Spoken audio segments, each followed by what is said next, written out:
শান্ত শিষ্ট নিরীহ প্রাণী উট। মরুভূমির বুকে যা একমাত্র বাহন।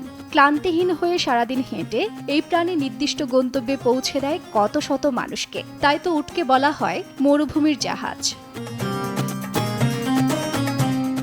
সৃষ্টিজগতে মহাবিস্ময় এই প্রাণী 53 ডিগ্রি সেলসিয়াস গরম এবং -1 ডিগ্রি শীতে দিব্যি টিকে থাকতে পারে, যেখানে মানুষসহ অন্যান্য স্তন্যপায়ী প্রাণীর দেহের তাপমাত্রা থাকে 37 ডিগ্রি সেলসিয়াসের কাছাকাছি। অথচ উটকে প্রতিদিনই সহ্য করতে হয় 41 ডিগ্রি তাপমাত্রা। শরীরকে মরুভূমির বালুর গরম থেকে বাঁচাতে উট নিজের পাগুলো শরীরের নিচে বিছিয়ে বসে থাকে, যেন নিচ থেকে অতিরিক্ত তাপ শরীরের ভিতরে পৌঁছতে না পারে। এ সময় এরা সূর্যের দিকে মুখ করে থাকে, যাতে শরীরের ন্যূনতম অংশ উত্তপ্ত হয়। এছাড়া উটের কোনো পিত্তথলি নেই। 1, 2, 3 ঢাকায় জমি জিতে নিন 100% ক্যাশব্যাক সহ 20 কোটি টাকার পুরস্কার।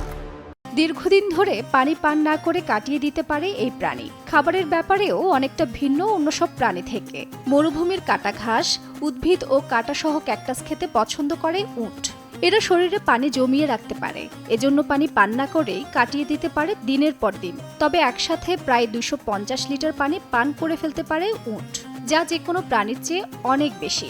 এছাড়া উটের এমন একটি রোগ আছে যে রোগ হলে উটকে খেতে হয় জীবন্ত সাপ। এই রোগের নাম হায়াম। এটি স্থানীয় আরবি শব্দ, এর অর্থ জীবন্ত সাপ গিলে ফেলা। এই রোগে আক্রান্ত হলে উট খাওয়া বন্ধ করে, শরীর ফুলে শক্ত হয়ে যায়, রক্তশূন্যতা দেখা দেয়, গর্ভপাত সহ নানা রকমের জটিলতা দেখা দেয়, যার ফলে এরা সারাক্ষণ সূর্যের দিকে তাকিয়ে থাকে এবং একসময় নিস্তেজ হয়ে মৃত্যুর কোলে ঢলে পড়ে। এই রোগের চিকিৎসা করতেই মূলত বিষধর সাপ খাওয়ানো হয় উটকে।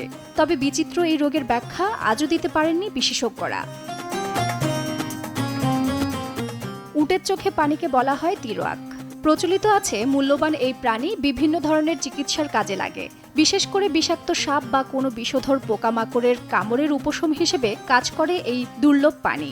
মূল্যবান এই পানি উটের মালিক বিভিন্নভাবে সংরক্ষণ করে থাকে। প্রাচীনকালে ছোট চামড়ার থলেতে সংরক্ষণ করে রাখা হতো উটের চোখের পানি।